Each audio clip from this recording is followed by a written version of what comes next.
Hello दोस्तों, good morning. स्वागत है एक बार फिर से आप सभी का Mishra ji technical YouTube channel में।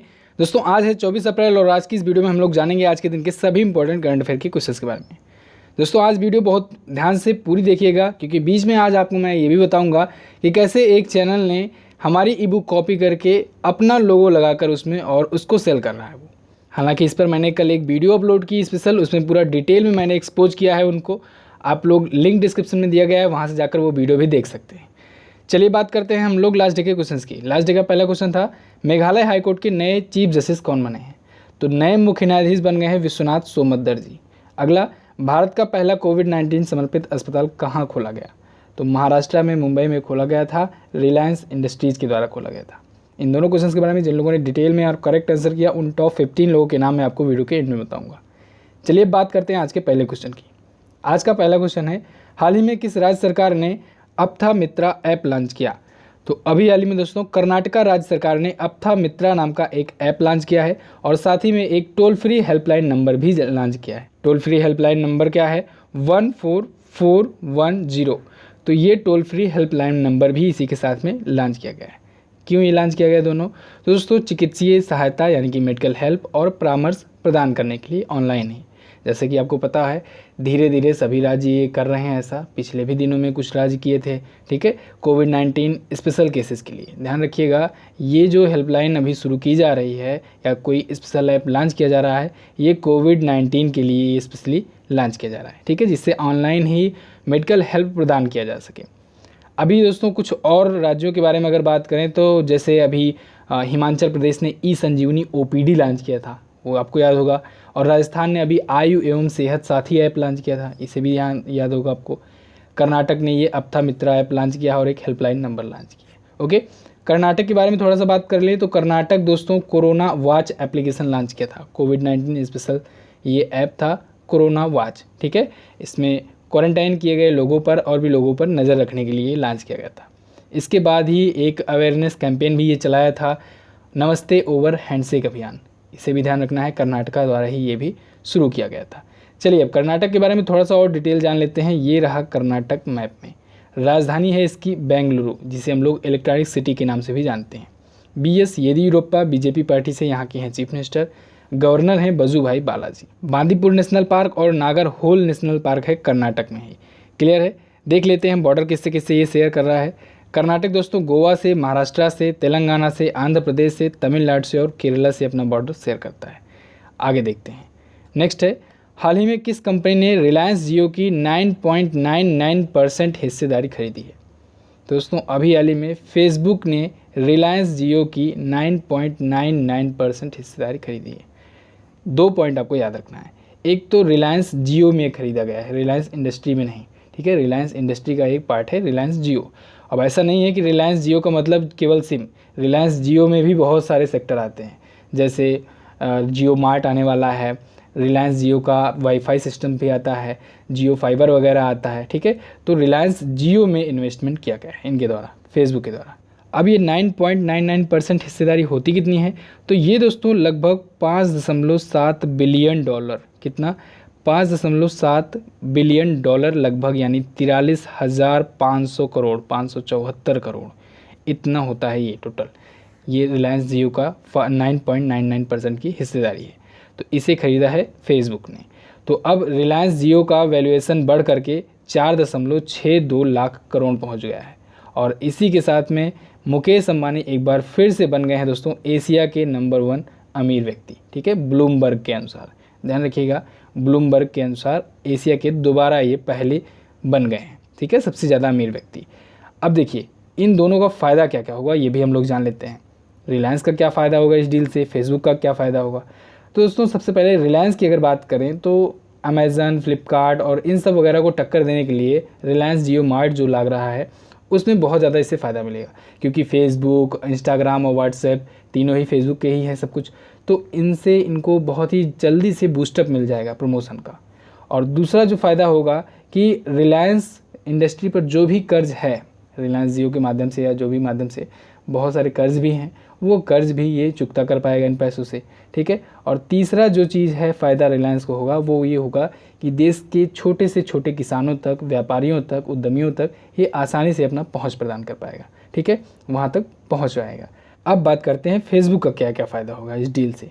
तो फेसबुक दोस्तों सबसे पहला ये चीज़ कि व्हाट्सएप पे जो लॉन्च करने वाला है, जैसे गूगल पे है, फ़ोन पे है, ठीक है, ट्रांजेक्शन के लिए ये सिस्टम डिजिटल ट्रांजेक्शन का, वैसे ही व्हाट्सएप पे आने वाला है। आया भी है लेकिन उतना फेमस नहीं हुआ है। तो व्हाट्सएप पे को जो ये लॉन्च किया है तो ये जियो के कस्टमर्स को यूज़ करेगा। जियो के काफ़ी सारे कस्टमर्स हैं तो उनके थ्रू व्हाट्सएप पे को प्रमोट करेगा।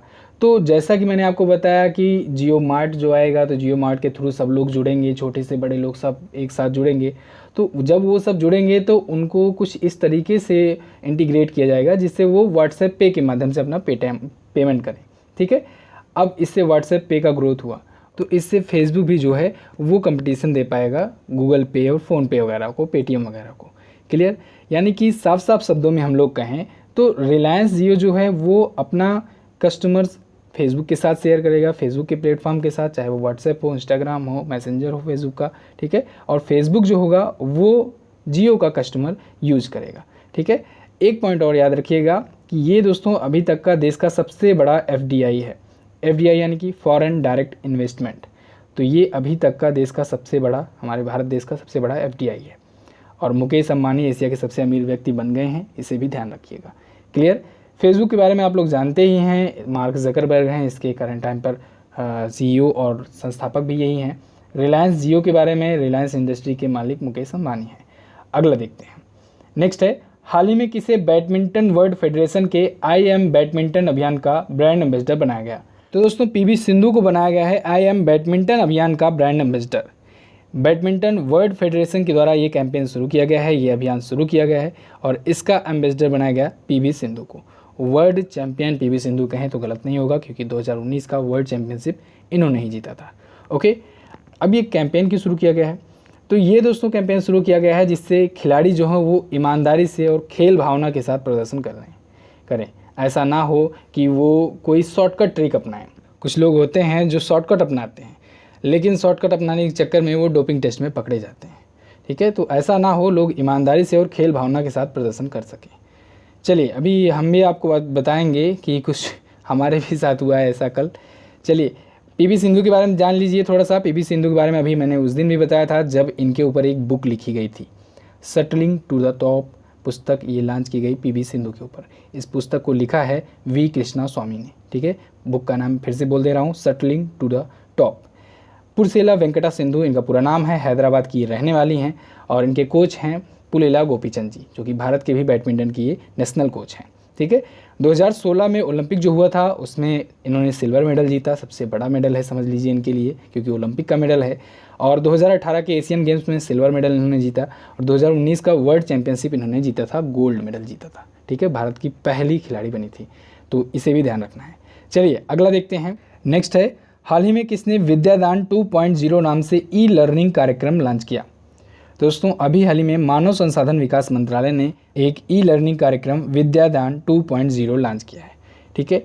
ये दोस्तों एक नेशनल ई लर्निंग कार्यक्रम है, प्रोग्राम है और ये कोविड-19 की वजह से जो स्टूडेंट स्टडी मटेरियल नहीं पा रहे हैं उन तक स्टडी मटेरियल पहुंचाने के लिए और इसके ज़रिए लोग जो हों, जो टीचर्स हों, जो संगठन हों देश भर के, वो स्कूल एजुकेशन या फिर हायर एजुकेशन के लिए जो भी स्टडी मटेरियल प्रोवाइड कर सकते हैं, जो भी विद्या का दान कर सकते हैं वो प्रोवाइड करें दीक्षा ऐप के माध्यम से।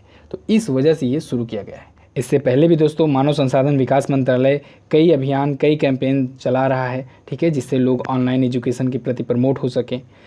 जैसे अभी इसने भारत पढ़े ऑनलाइन अभियान शुरू किया था और युक्ति पोर्टल लॉन्च किया है इसने, मानव संसाधन विकास मंत्रालय ने। मानव संसाधन विकास मंत्रालय भी चर्चे में आया था समाधान चैलेंज पोर्टल लॉन्च करने के लिए और उसी का एक हिस्सा समझ लीजिए जूम ऐप के प्रति लोगों को अवेयर किया था कि लोग जूम ऐप का सुरक्षा से पालन करें, यूज़ करें या फिर ना ही करें, ठीक है, क्योंकि जूम ऐप से लगातार डाटा लीक होने की खबरें आ रही थी। तो इस वजह से मानव संसाधन विकास मंत्रालय ने लोगों को सचेत किया था, ठीक है। मानव संसाधन विकास मंत्रालय के मंत्री रमेश पोखरियाल निशंक जी हैं। अगला देखते हैं। नेक्स्ट है, विश्व पुस्तक और कॉपीराइट दिवस कब मनाया जाता है? World book and copyright day. तो ये दोस्तों मनाया जाता है 23 अप्रैल को। और मज़े की बात ये है कि 23 अप्रैल को ही मेरे साथ भी ऐसा ही हुआ। पुस्तक भी चोरी हुई, उसका कॉपीराइट भी है हमारे पास। फिर वो घटना क्या हुई उस पर मैंने कल एक डिटेल में वीडियो आपको दी हुई है, लिंक आपको डिस्क्रिप्शन में मिल जाएगा या फिर चैनल पर भी जाकर आप लोग देख सकते हैं। एक चैनल है क्रैक जीके ट्रिक नाम के, वो क्या किए हैं, हमारी पूरी ई बुक कॉपी करके अपने नाम से अपना लोगो लगा करके वो सेल कर रहे हैं उसे। और ख़ास बात ये है कि मैं जो जनवरी फरवरी मंथ की ई बुक आप लोग को फ्री दिया था 20 अप्रैल तक, जिससे लोग लॉकडाउन के टाइम पर पढ़ सकें, और वो उस ई बुक को अपना नाम लगा करके अपना लोगो वगैरह लगा करके उसे सेल कर रहे हैं और अपनी वाहवाही लूट रहे हैं। मेहनत हमारी 12 से 15 दिन लगते हैं टाइप करने में एक ई बुक, और वो सारी मेहनत ये बस केवल एक दिन में मुश्किल से 1 से 2 घंटे में मेरा वाटरमार्क, मेरा लोगो वगैरह सब कट करके अपना लगा करके उसको लॉन्च कर दिए। और मेरे जो 12 से 15 दिनों की पूरा दिन रात की मेहनत होती है उसको बस 1 घंटे में तार करके अपने पर बेच रहे हैं बड़े धड़ल्ले से। तो उस पर मैंने कल एक वीडियो भी बनाई हुई है, उस पर लीगल एक्शन भी मैं लूँगा। अब देखिए, अब ये कुछ इशू बताएंगे अपने, क्योंकि ये ऐसा नहीं है कि ये पहली बार कर रहे हैं, इसके पहले भी ऐसा ये कर चुके हैं। एक बार ऐसा दिसंबर की ई बुक में इन्होंने किया था 27 फरवरी को, तो मैंने 27 फरवरी को बताया भी था इनको, जाकर के कमेंट भी किया था, और भी हमारे कई स्टूडेंट व्यूवर जाकर के उनकी चैनल पे कमेंट किए थे। उस टाइम इन्होंने बताया कि इनको कोई और PDF प्रोवाइड कर रहा है, वो बना के इनको देता है और बदले में इनसे पैसा लेता है, जबकि ये सरासर झूठ है। आप एज ए यूट्यूबर एक व्यूवर को, अपने स्टूडेंट को, सबको धोखा दे सकते हो, लेकिन किसी दूसरे यूट्यूबर को धोखा नहीं दे सकते हो, उसे पता होता है, ठीक है। तो सबको बेवकूफ़ नहीं बना सकते हो। दूसरा पॉइंट ये, अब ये बताएंगे कि मैं डिलीट कर लूँगा, ऐसा करूँगा, वैसा करूँगा। ये उस टाइम भी ऐसा ही बोले थे, लेकिन डिलीट नहीं किए थे। उस टाइम मैंने माफ़ कर दिया था, मैंने सोचा कि क्या वीडियो बनाएं, फालतू में कंट्रोवर्सी ना करें। लेकिन ये जानबूझकर कंट्रोवर्सी करने के लिए शुरू किए हैं। ये सोचते हैं कि कंट्रोवर्सी करेंगे तो ये चैनल वाले बोलेंगे तो इनके व्यूअर आएंगे हमारे चैनल पर और हमारे पे देखेंगे और हमारे यहाँ हो सकता है रुक जाएं वो। ये इतनी गंदी राजनीति, मतलब क्या बताएं अब इस पर, इतनी गंदा चीज़, गंदा काम।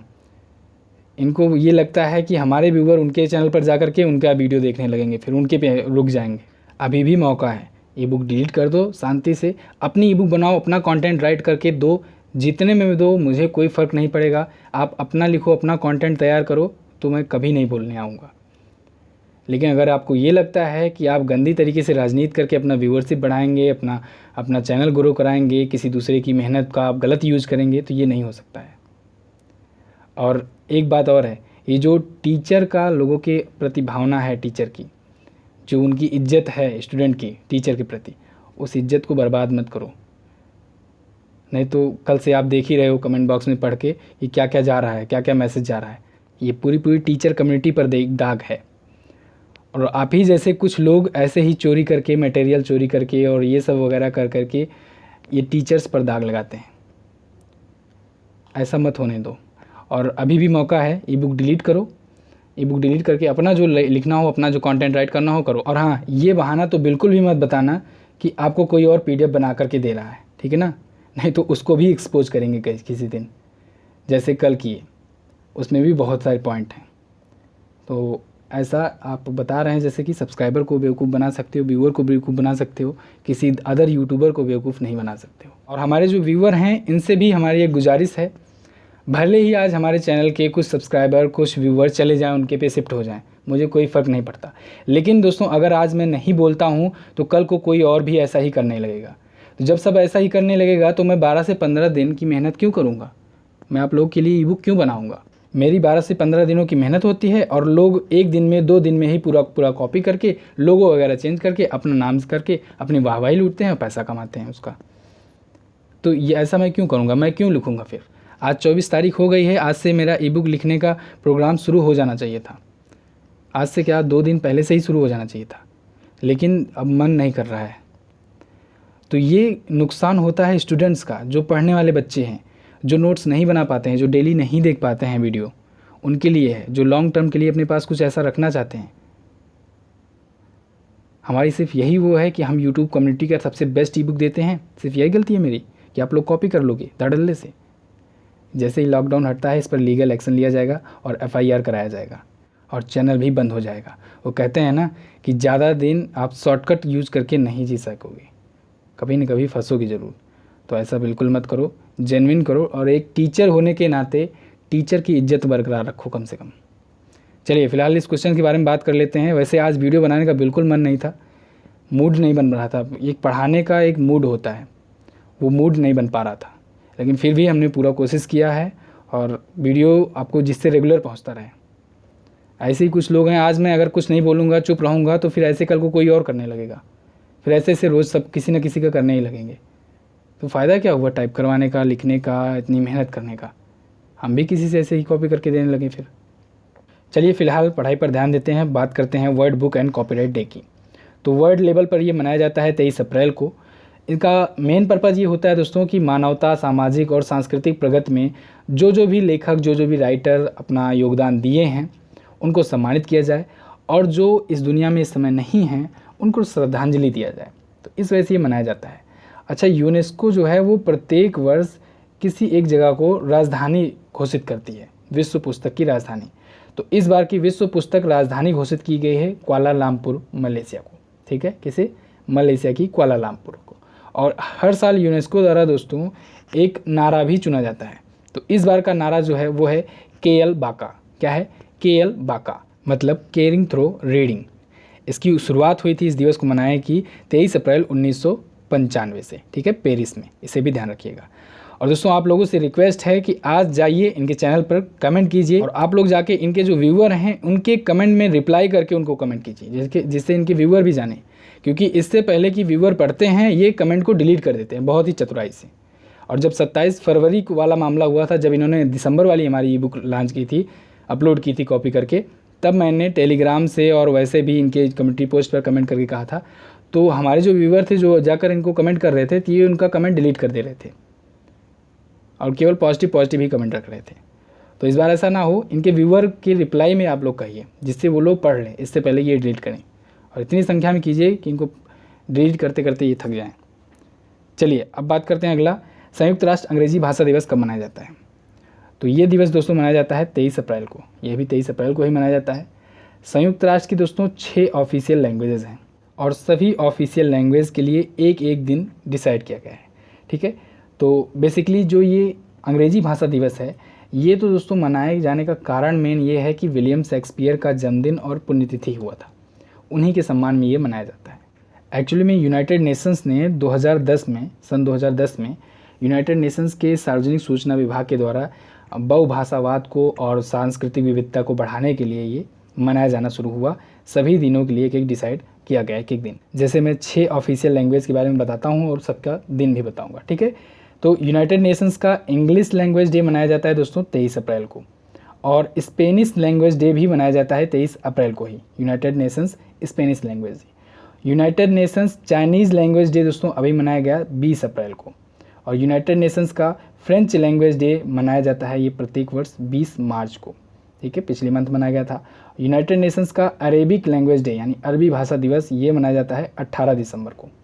और छठा जो लैंग्वेज है रसिया वाला, रसियन लैंग्वेज, रूसी लैंग्वेज, तो United Nations Russian language day मनाया जाता है 6 जून को प्रत्येक वर्ष। नोट कर लीजिए, इसे इंपॉर्टेंट है। नेक्स्ट बात करते हैं, अगला है कोरोना मुक्त होने वाला पहला राज्य कौन बना। तो पहला राज्य बन गया है दोस्तों गोवा, कोरोना मुक्त होने वाला, यानी कि अब गोवा में एक भी पॉजिटिव केस नहीं है। पॉजिटिव केस थे, सबको रिकवर कर लिया गया। क्लियर है, तो गोवा बना पहला राज्य। दूसरा राज्य बना है मणिपुर, इसे ध्यान रखिएगा।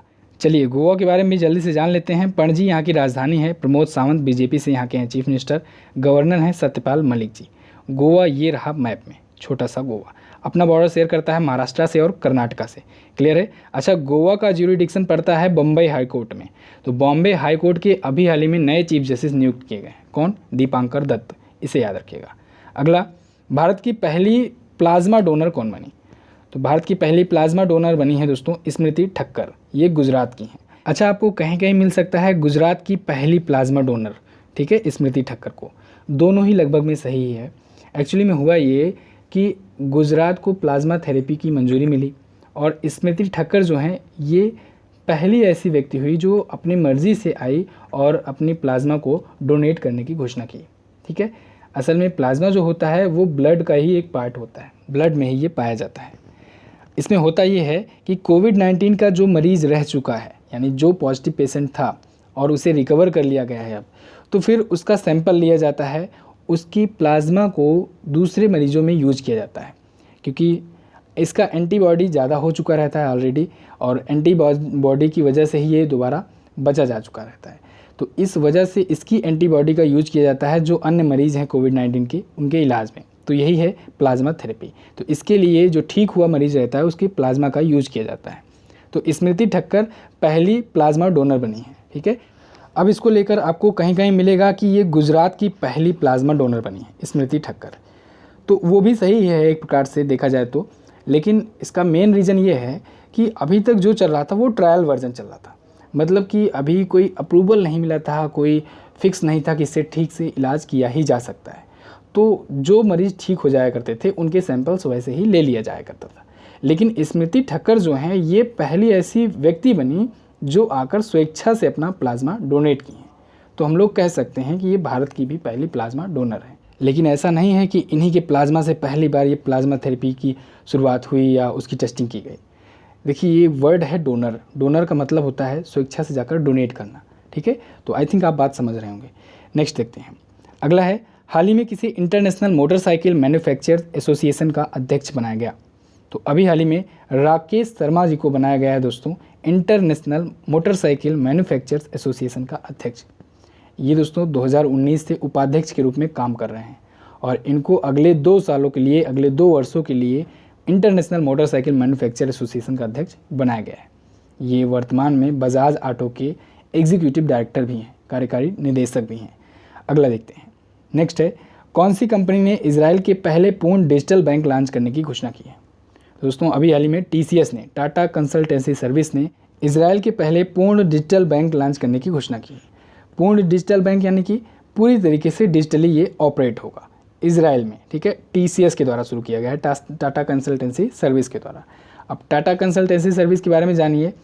इसकी स्थापना दोस्तों हुई थी 1968 में, 1968 में। मुंबई में इसका हेडक्वार्टर है और वर्तमान में चेयरमैन हैं नटराजन शेखरन जी, और TCS के वर्तमान में MD और CEO हैं राजेश गोपीनाथ जी। इनका भी नाम याद रखना है। इजराइल के बारे में बात करते हैं। इजराइल देखिए मैप में, जेरूसलम यहाँ की राजधानी है, PM है बेंजामिन नेतन्याहू और मुद्रा है न्यूज़ सकेल।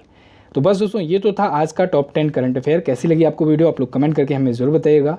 और दोस्तों जो मैंने आपको कहा है वो करिएगा ज़रूर, एज ए रिक्वेस्ट मैं आपसे कह रहा हूँ, क्योंकि ये बहुत ही बुरी चीज़ है। नहीं तो मुझे कुछ ऐसे निर्णय लेने पड़ जाएंगे जिस वजह से स्टूडेंट को ज़्यादा तकलीफ़ हो जाएगी, उनके लिए नुकसानदेह साबित हो जाएगा ज़्यादा, और इनके लिए तो होगा ही। तो इस वजह से आप लोग ज़्यादा से ज़्यादा कमेंट कीजिए जा कर के और बताइए उनको। और ये जो धारणा है उनकी गलत तरीके से प्रमोट होने की, ये इसको गलत साबित करके दिखाइए आप लोग। चलिए बात करते हैं क्वेश्चन ऑफ द डे की। आज का पहला क्वेश्चन है आपके लिए, राष्ट्रीय वनस्पति अनुसंधान संस्थान का मुख्यालय कहाँ पर है, यानी ये कहाँ पर स्थित है। अगला, विश्व प्रेस स्वतंत्रता सूचकांक में शीर्ष पर कौन सा देश है।